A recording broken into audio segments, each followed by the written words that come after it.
Hello, everyone, and welcome back to Horror Heals. I'm Kendall. If you've been with us for a while, you know this podcast has never really been about monsters. It's about the people watching them. We've talked with actors, filmmakers, authors, therapists, and fans about why horror means so much to so many of us.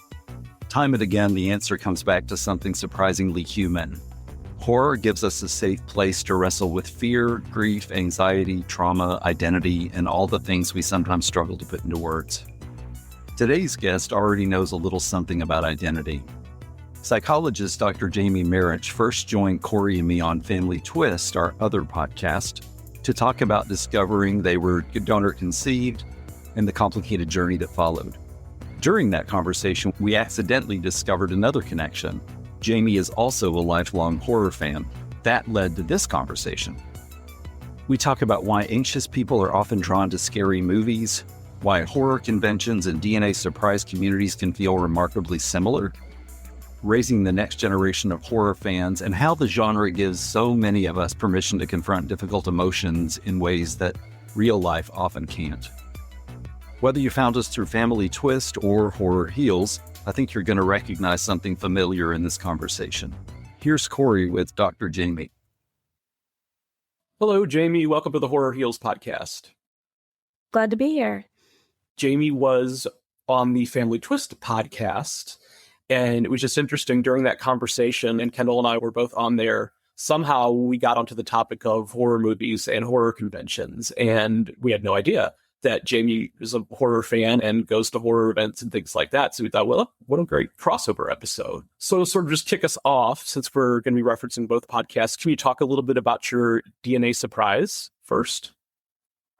Sure. So a few years ago, I discovered that I was a donor-conceived person, which was a surprise for me, and it led to a bit of a journey of trying to figure out, who my biological relatives were, but also kind of a journey of identity and figuring out myself too.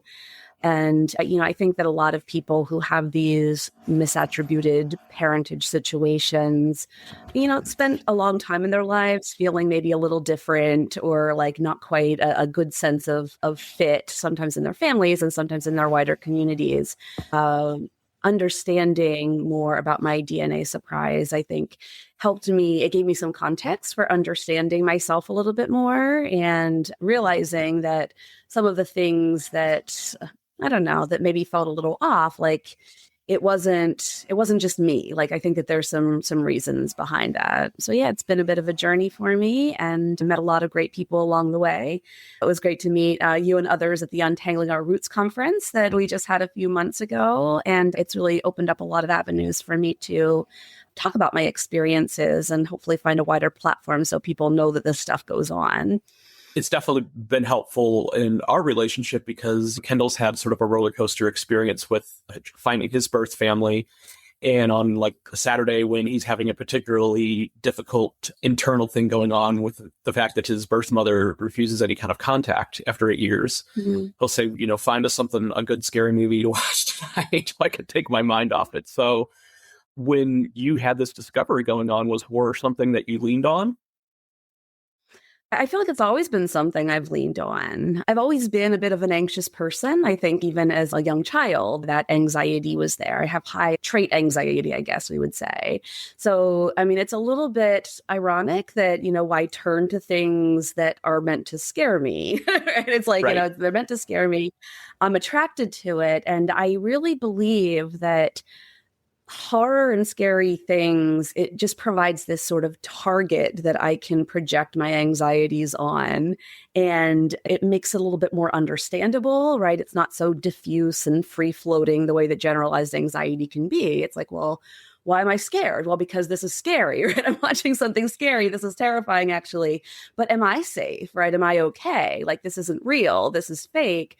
So there's this relief embedded in this kind of, anxiety-provoking experience, and allows me to kind of immerse in something fictional, and that allows me some, I think, space from some of the irrational anxieties that I've had throughout my day. So certainly I think it's been helpful in kind of processing things with my DNA surprise journey. But even before that, I mean, it's hard for me to watch other things sometimes. It's like I always just want that. If it's not like creepy, if I'm not going to be creeped out at least a little bit, like why even bother?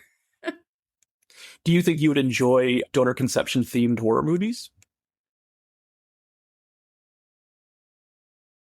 Man, I never thought about that, but there really should be one because it's like a weird, creepy journey. I think at the very least, like you got to make a psychological thriller out of that stuff because it all like, there's all of those things that cross over, right? I mean, psychological thrillers are all about like questioning yourself and your identity and what's really real and what's not. And are you being gaslit? And so I think that would be a very ripe thing to include in a genre. So somebody needs to get on that right now. Has your love of and appreciation of horror kind of seeped into your work?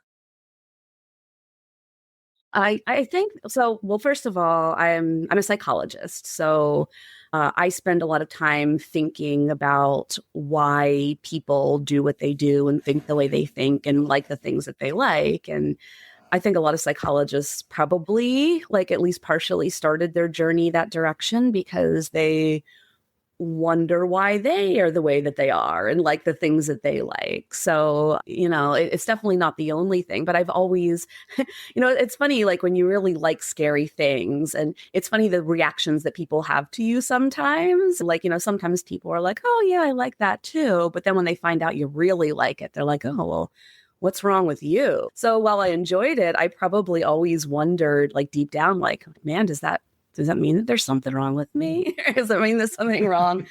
So I think that being a psychologist has helped me in a lot of ways put some context to these kind of antithetical things, like things it's like, wow, like, I'm in general, I'm a very empathic person, right? I'm a therapist. Like, I care a lot about others.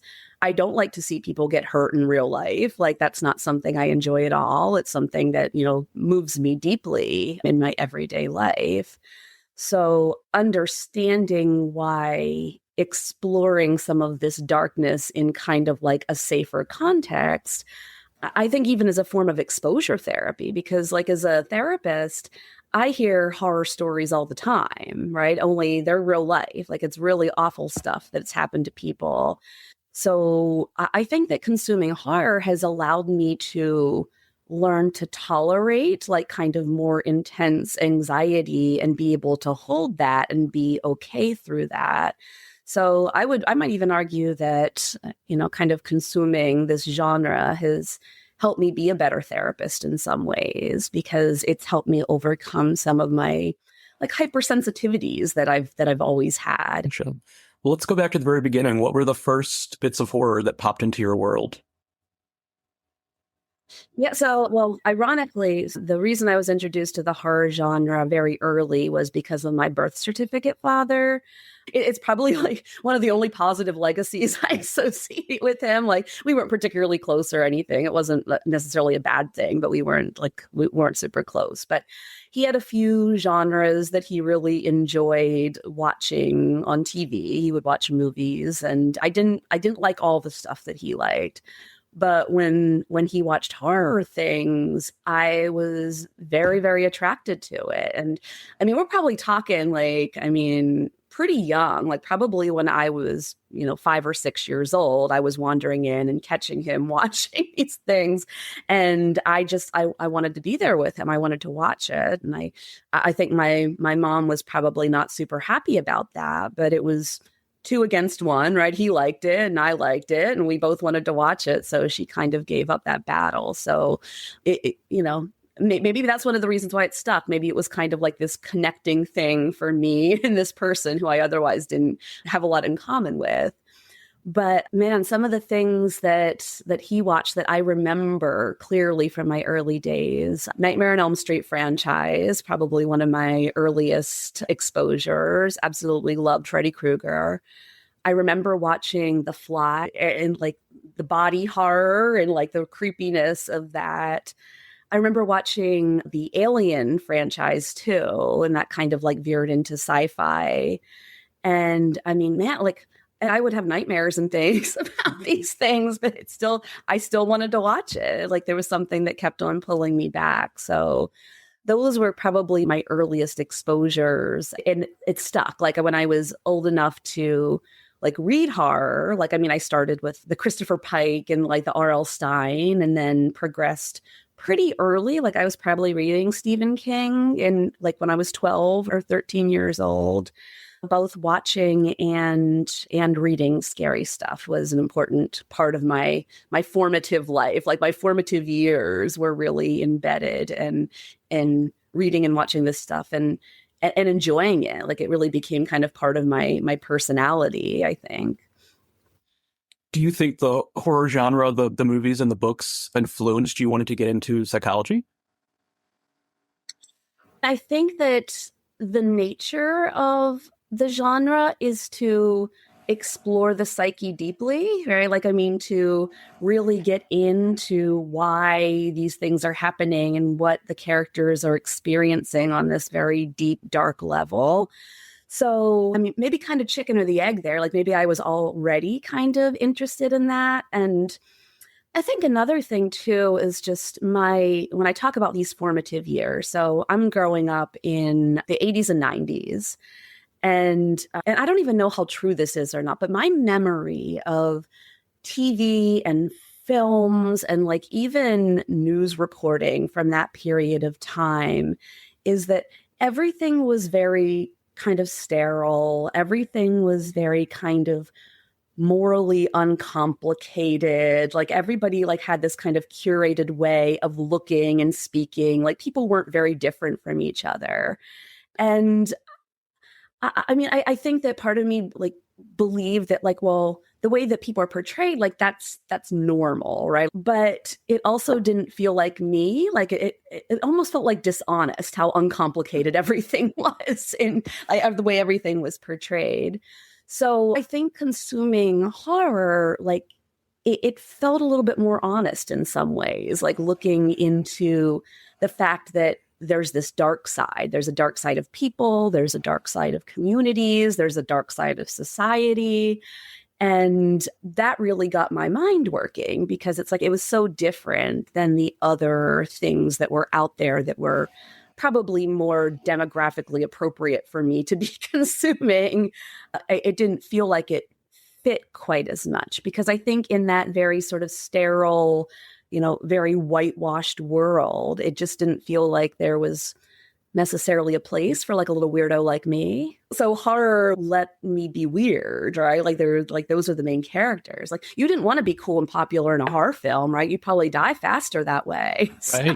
Right. So I do think that my interest in psychology and my really wanting to delve deeply into kind of the depths of the psyche and like what lives under the surface of like what is portrayed on the outside. I feel like that intrigued me quite a bit. And it still does as an adult professional. Like I feel like a lot of the work that I do is looking at kind of the dark sides of humanity and understanding that in the context of the whole person. I mean, like Sigmund Freud says, everybody has the capacity for evil, right? So the difference between people is like your ability to kind of put the brakes on that, right? And sort of, develop that nice strong ego and super ego to keep all that in check. But underneath it all, there is a lot of like dark stuff under the surface. So it makes me feel better, I guess, to think that exists in everybody in some ways, and we can harness it in certain ways. So horror becomes like a sublimation of that. So I started going to comic book conventions when I was a young teenager, and they were, fucking great, loved comic books. But then when I started going to horror-specific conventions, specifically the ones in California, it was a different vibe. It was a very, like, inclusive, like, comic cons can sometimes feel a little bit like there's just attitude around, that just like the vibe isn't the greatest. Don't get that with the horror conventions at all. And then 3 years ago, going to the Untangling Our Roots, it was the same kind of vibe. It was, and it's two totally different audiences, sure some crossover, but you've got your horror fans on one side, and it's every walk of life, every demographic, every age. And then you go to the other side, and it's, people who are donor conceived and DNA surprises and adoptees. And if you're open to it, you're going to meet strangers and have conversations and make new friends by the end of the weekend. And I feel that's kind of crosses over to both of those. How do you think? Yeah, and I hadn't thought about that before. And I haven't spent a lot of my life going to cons and things like that to be able to sort of compare and contrast.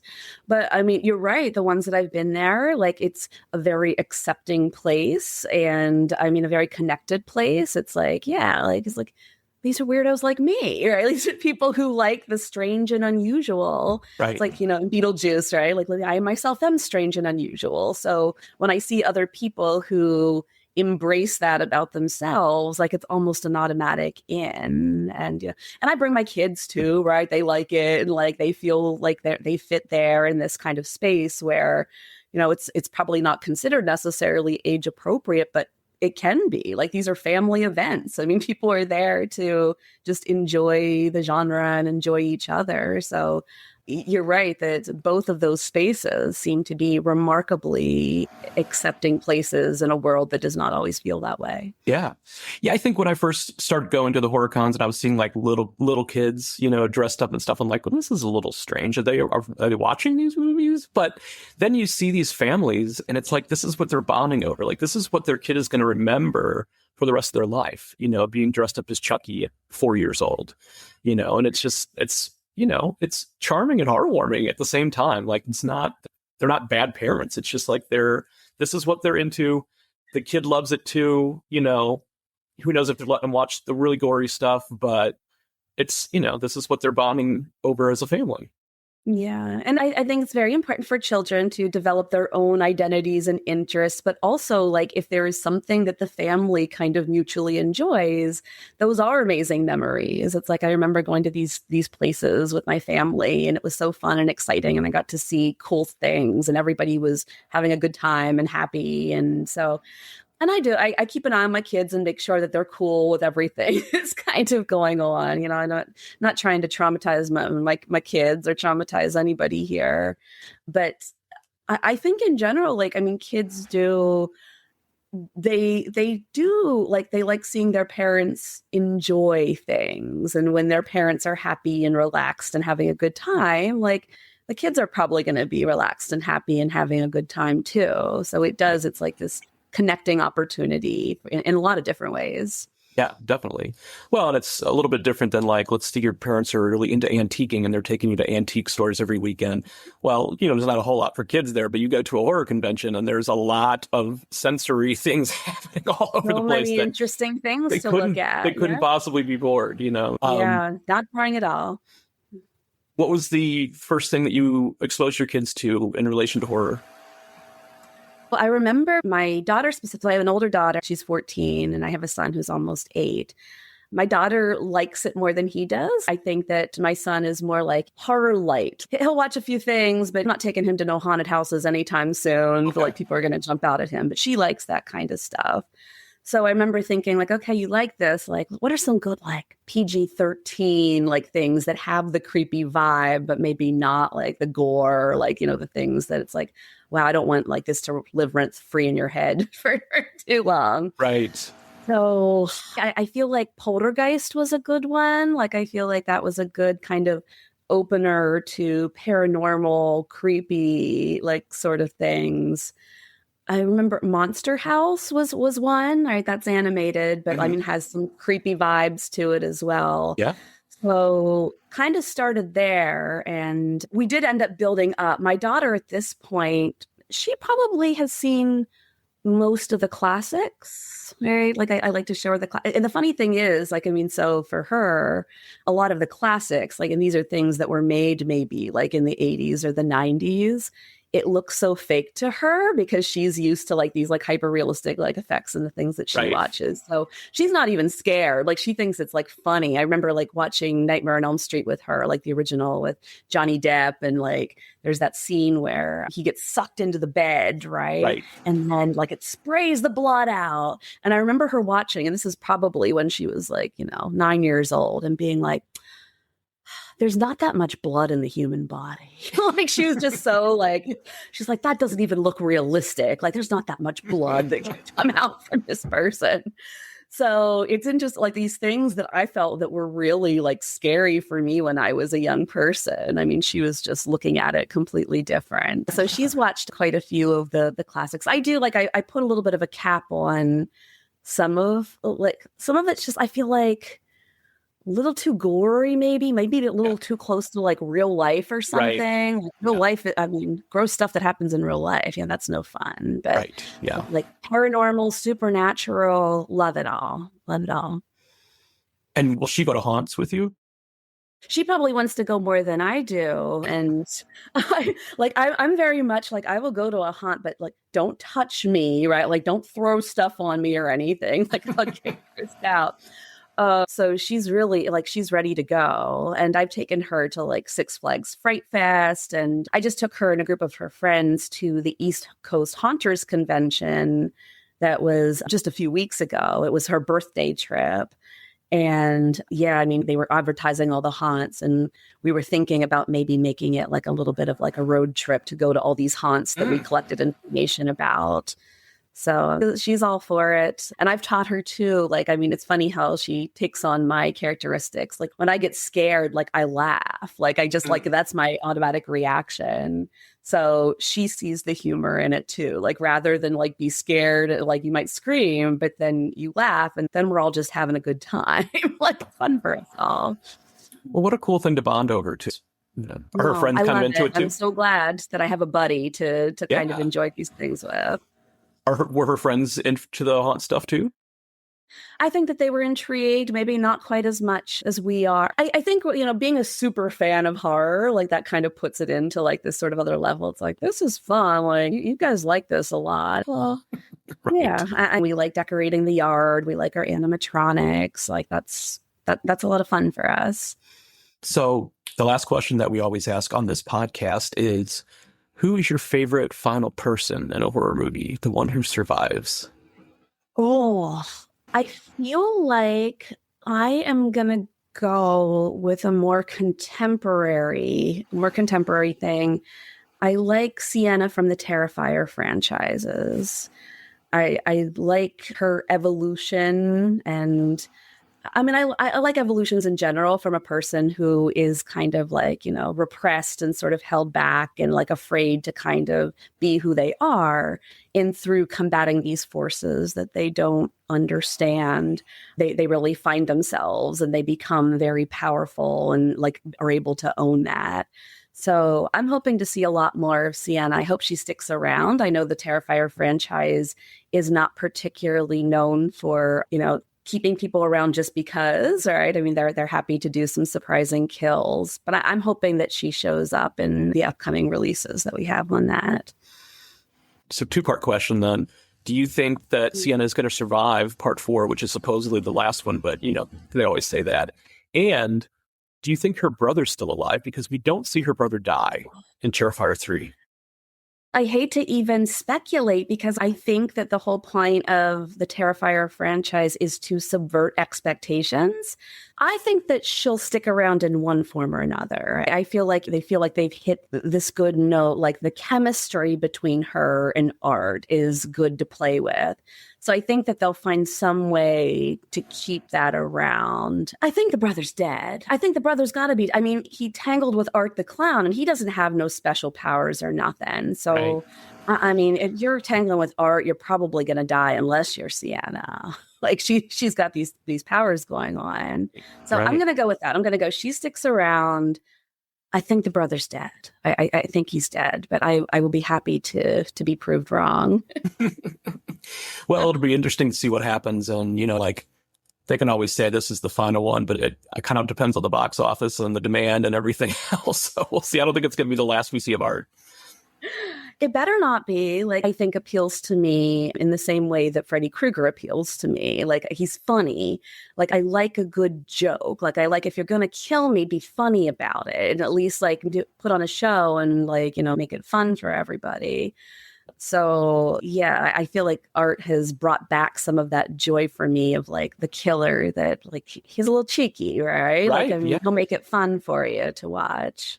And we haven't had a new horror icon for a long time. And like Art has just exploded. He's everywhere.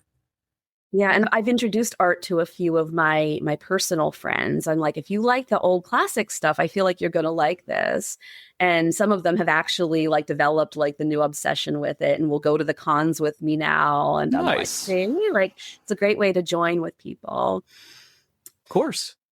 What is your favorite classic movie / character / franchise, and your favorite contemporary movie / franchise / character? I think The Exorcist is probably our classic. And we have an Exorcist display on our breakfast nook, with original art and Linda Blair autographs and things like that. Amazing. And while I don't really love Exorcist 2, I love Exorcist 3, even though it has very little to do with the very first one. I just think it's such a well-done movie. Contemporary-wise, I think I've got to go with Hereditary. Ooh. It's disturbing, it's haunting, And are you pretty familiar with Hereditary? I am, yes. Okay. Well, I watched it once. And this popped in my head the other day, and I always got to remind myself, like, Corey, it's a movie. But I'm like, after the accident happens with the sister, like, wouldn't there be an investigation? Wouldn't police be involved? I get it. It's a 2-hour movie. We have a well-developed suspension of disbelief when it comes to some of these things. Here it is however many years later, and I've probably seen it 5 times. And I'm like, and that just popped into my head. And of course, there's a lot of other things happening in that movie that are a little bit more over the top than did the police come, and investigate. When they come out with something that it feels new and it feels fresh and it feels unique, I think that that's very refreshing because, I think that those of us who has followed the genre for a long time, there is a lot of just sort of repetition and following tropes and doing things exactly the same way. And it can, it can get a little boring when you feel like you can predict exactly what's going to happen. Right. So whenever they offer this opportunity to subvert expectations, like, wow, I have not seen that before, then that is very exciting for me. Yeah. And I do think we are in either the beginning or the middle of a new golden age of horror where we're getting a lot of that. And people are, respecting low budget indie horror, and they're doing amazing things with storytelling, which means that the studios have to pay attention because they know that people will come and show up. You can make a $10 million horror movie and gross 40-50 million. Who wouldn't want to do that, right? we might have even talked about that, the Cabin in the Woods. That was another one that I felt was very fresh and unexpected and merged this kind of like, sort of paranormal horror with this kind of like slick scientific sort of like bent that I really liked. Yeah, come up with some fresh ideas, throw them at me because I feel like the public is hungry for it. Like those of us who like kind of thing. We want the new interesting characters that it's like you almost root for the antagonist in a way because they're so interesting. You just want to see more of it. Yeah. Or with that movie in particular, like taking the tropes and turning them on their head, like you've got the stereotypical characters or whatever, but here's where we're throwing in some twists. Yes. Yeah. I love the twists. And so I hope that they keep on coming. Yeah, definitely. Well, thank you so much for coming on and sharing with us. And thank you for your love of horror. Yeah, thank you too. It's always fun to talk about it. And whenever you find like another person who's willing to talk about it as much as you want to, I think that that's a wonderful thing in our lives. One of my favorite moments from this conversation is when Jamie compares horror conventions with gatherings for adoptees, donor-conceived people, and others navigating DNA surprises. On the surface, those communities could not look more different, but underneath, they are built on the same thing, people looking for connection. People wanting to be accepted exactly as they are. People finding others who simply get it. That really is what Horror Heals has always been about. Scary movies might bring us together, but empathy is what keeps us coming back. A huge thank you to Dr. Jamie for sharing both their personal story and their love of horror with us. If you came here from Family Twist, welcome. We release new episodes of Horror Heals every Tuesday. and we would love for you to stick around. If you found us through Horror Heals and have never listened to Family Twist, we think you'll discover that stories about family secrets, identity, and belonging have a lot more in common with horror than you might expect. Until next time, keep watching horror, keep taking care of yourselves, and remember, sometimes the stories that scare us the most are the ones that help us heal.